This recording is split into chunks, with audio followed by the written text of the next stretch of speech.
going on, guys? It's your girl Lala coming at you. Welcome back. Another episode of the challenge.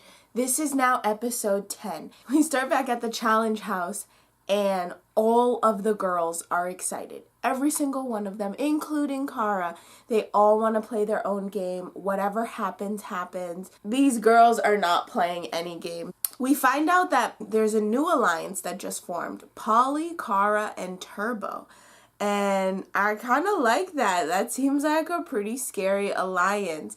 Not because of Polly, let's be clear. It's because of Turbo and Kara. Obviously, Bear and Theo are gunning for Wes. It's clear as day that Bear wants to continue to put Wes in as much as he can whenever he can. Oh my god. So we get to the challenge, and guys, this is amazing.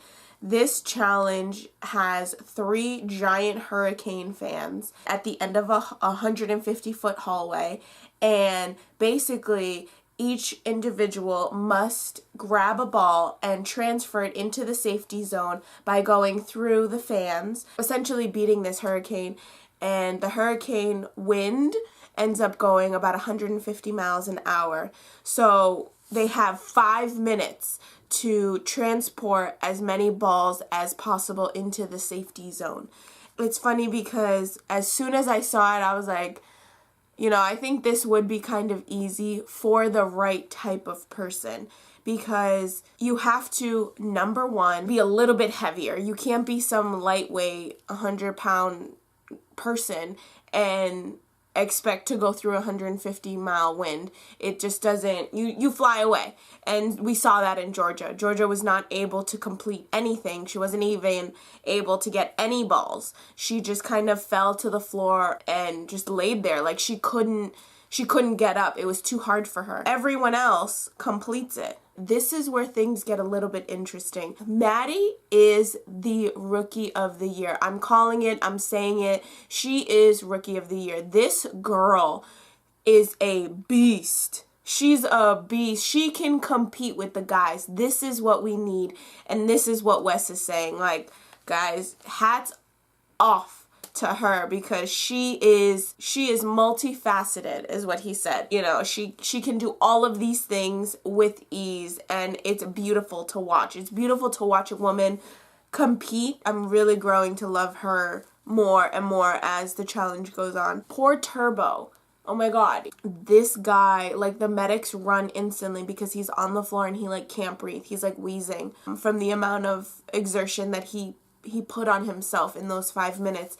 And while the medic is trying to like make sure that he's getting oxygen, make sure that, you know, she's putting the oxygen tube into his nose, and all he can say is, wait, but how many balls did I get? How many did I get? Did I win? Can you please just tell me how many I got? I just want to know. Like, that's more important, please. And the producers are like, bro, let's make sure you're healthy first. Let's make sure you can breathe, and then we'll tell you how many you got. And it was so cute to see, because that's a real competitor. Someone who really just like, how did I do? Like, did I do good? Like, did I win? What happened? It's Bear's turn. I'm gonna give it to you, Bear. You're fast. You're strong. You are willing to do it. You have heart. But you talk so much shit, and I think that's what gets in the way. You're not listening to the rules. His turn is up, and the first 2 balls, he just throws it into the safety zone, but it doesn't enter the bin. So the balls get a little bit of wind, and they fly all the way down the hall, back to the starting line. And he doesn't notice that for the first 2. He is running, and he is fast. This guy is booking it through that hallway. Like, that hallway has nothing on him. No hurricane can stop him. Seriously. When he finishes his 5-minute time limit, he ends up having only 6 balls, because remember, the first 2 flew out of the hallway.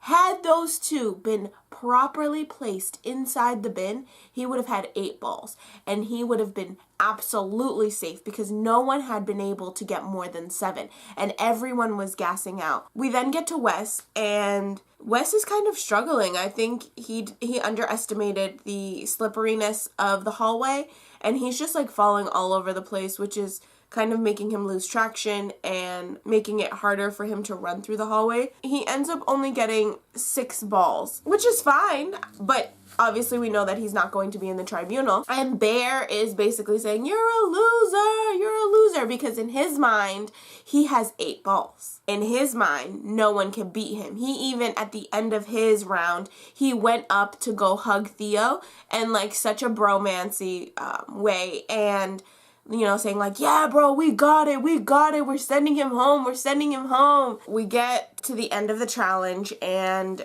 TJ says, remember, guys, I said you must transfer the balls into the bin safety zone. And Bear kind of like looks to the side to think and remember what he did, and he goes, oh, fuck. Oh my God, I'm screwed. And yes, Bear, you're screwed. So we find out who the tribunal is, and to no surprise, it's Polly, Theo, and Turbo. And then TJ gives us another twist. We just found out that we're individuals now, and now you're giving me another twist. Guess what? It's a guy's elimination. Are you joking? Which is a good thing, because that means all the girls are safe. The meeting room is basically like 2 seconds long. Theo pulls a Cara and grabs 3 names. He ends up grabbing Wes, Kyle, and Hunter. We get to that courtroom situation, and Hunter comes in, and I think he's trying to emulate Bananas, because he walks in and he goes, there are only 3 things guaranteed in life. Like, no one wants to hear your speech. Shut up. And Theo goes, wait, I have a question. Wait. And Hunter goes, no, you're not going to talk over me. You are up for elimination. Not Theo, not Polly, not Turbo. You know what it is, because when you're up there and you're high and mighty, you don't let anyone talk, and you want to talk over everyone else, and you have to get your point across first before the person that's up for elimination gets to talk. So why is it that when you're in it for elimination, you can't have the same respect? Are you bitter that you're up for elimination? So they end up like fighting. It's just unnecessary on Hunter's part to even start an argument. He should have just stayed quiet and listened to Theo. Like, that's what he should have done. So Kyle comes into the courtroom, and Polly then tells us his little secret and says, Kyle is so good at making other people think that he is terrible in this challenge, when in fact he's one of the really good competitors. So Wes comes in, and Wes, he is the master manipulator above everyone, because he is saying, I'm not putting anyone in. I'm not gunning for you guys. There are other people in this house that are gunning for you, and it's not me. Why are you putting me in? You shouldn't be putting me in. We get back to the house, and honestly, this entire fight that I'm about to explain started because of an arm wrestle challenge. The dumbest thing in the world. I don't know who started it. I don't know how it came about, but Georgia says, Hunter, I'll arm wrestle you and I'll beat you, mate. And Hunter, with his pride, his childish pride and his childish ego, he goes, you can never beat me in an arm wrestling. No one in this house can beat me. Maybe the only person that can come close is this guy right here. Talking about Turbo. And Turbo kind of just looks at him like, there is a language barrier. Georgia then snaps back and says, don't talk about Turbo. Turbo would literally snap you in half. So then Hunter again repeats it.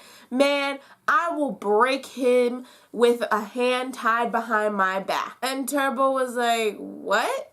He was like, I will fuck him up with one hand behind my back on everything I love. And Turbo gets up like, you're not gonna fuck me up. Like, who are you talking to? And who are you talking about? Because that's not okay. And then all hell breaks loose. Hunter's voice gets screechy high, like nails on a motherfucking chalkboard. And Turbo, I told you he was like Vegeta. Turbo does not back down from a challenge at all. And he gets up and turns into this crazy guy that we've never seen before. He's so angry, and rightfully so. Rightfully so. He was minding his business, chatting it up with the house, at the house, relaxing, and here comes this dickwad who has an issue with his ego and feels the need to prove that he's a manly man with some muscles all the time, like, he's gonna talk shit about someone who's just chilling. Like, I mean, if we really go into an elimination, 100% Turbo would kick your ass. Literally, producers have to get involved, security gets involved, and Turbo keeps just repeating, like, you will not fuck me up. No one in this house will fuck me up. Like, that is a promise. He was like, you will go to hospital and I will go to home. That's it. I promise you. And I love it. I love it. He's direct. He says what he means. And with his English and all, it's perfect. You understand it. And Hunter is scared. His voice is getting louder and louder. And all he can say is, I'm not scared of you. I'm not scared of you. I'm not scared of you. Let's go. I'm not scared of you. Someone who's not scared is not going to say that they're not scared, because that just means that they are scared. You should have kept quiet. You shouldn't have said all those things. And now you're in trouble. At a certain point, it's funny because the way Turbo thinks, I can tell he's thinking in his language, and the way it translates, it's hilarious. Not that I'm making fun of him. I like his thought process a lot. And he says, you know, if we weren't in the challenge, I would strangle him. But he is a chicken, and that would be animal abuse. And in my head, I'm just like, yo, he rashed Hunter so hard. And, you know, Turbo goes into his room with Polly and Kara, and he's basically like frustrated because obviously Polly and Kara weren't there. I love this side of Turbo. I love that fieriness of Vegeta. I love Turbo. Seriously, that's my number one guy. Like, I love him. So we get to the killing floor, and TJ tells us that this is a special night. The winner of this elimination, it gets a special prize from Burger King, and Burger King sponsored this episode. So Turbo picks Kyle. Then it's Theo's turn, and he picks Wes, of course, and it's really left up to Polly, and he ends up saying Kyle, and Kyle goes down to the elimination floor, and he ends up picking Bear. This elimination was a mini trivia, and Bear instantly is like, no, like, dude, you picked the wrong person. I'm terrible at trivia. And TJ explains it's multiple choice, and he's like, oh, okay, I could do multiple choice. And basically, there's this ring with 2 bins on each side of the ring. And in the middle of the ring, there is a net of balls that have answers on them. And TJ will read a question, the balls will drop, and the guys at opposite ends will run and grab the ball that has the correct answer and place it inside of their bin. The first person with 3 correct answers wins the elimination, gets the special prize, and gets to stay in the game. The other person goes home. It's funny because these questions were like super easy. Kyle and Bear are scrapping. Like, Kyle's picking up Bear, throwing him on the floor. Same thing. Bear's picking up Kyle, throwing him on the floor.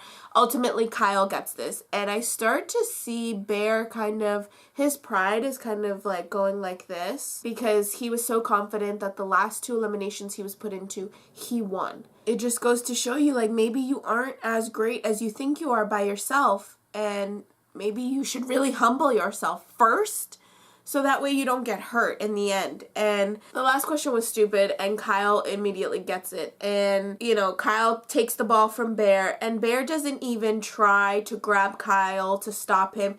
He just kind of sits there and watches Kyle run to the bin and throw the ball in and win. And that was really sad to see. It's unfortunate that a man who has been talking shit the entire season goes out like that. Like, that's pretty sad to see. I would have loved to see more of a fight from him, but it also makes me feel bad.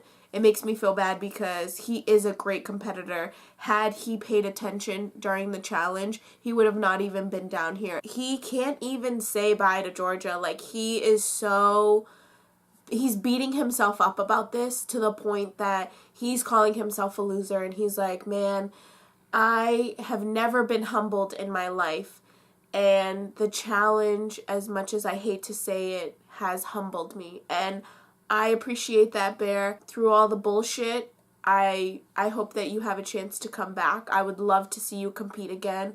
You do start a lot of drama, but you kind of grew on me towards the end, and I honestly did feel really bad that the challenge kind of like fucked you over. I wish you would have paid attention when you saw the balls kind of flying back. But hey, you win some, you lose some. I hope you come back. You are a great competitor. Kyle gets this big surprise, and TJ tells him that he can pick 3 of his friends. And it's nice that he picked all the girls. He picked Maddie, Nani, and Devon. And I like that. Like, he was like, honestly, guys, like, no offense, fellas, like, I'd rather just, like, have a good time and, like, hang out with the girls. And, like, those are his friends, and that's cool. So that's it. That's the wrap up. That's all I have for you guys today. Let me know what you guys think in the comments down below. Who are you guys still rooting for? Is it changing? This was a guy's elimination, which means that next episode is a girl's elimination. Hit me up on all my social media. Okay, bye. Hey, hey.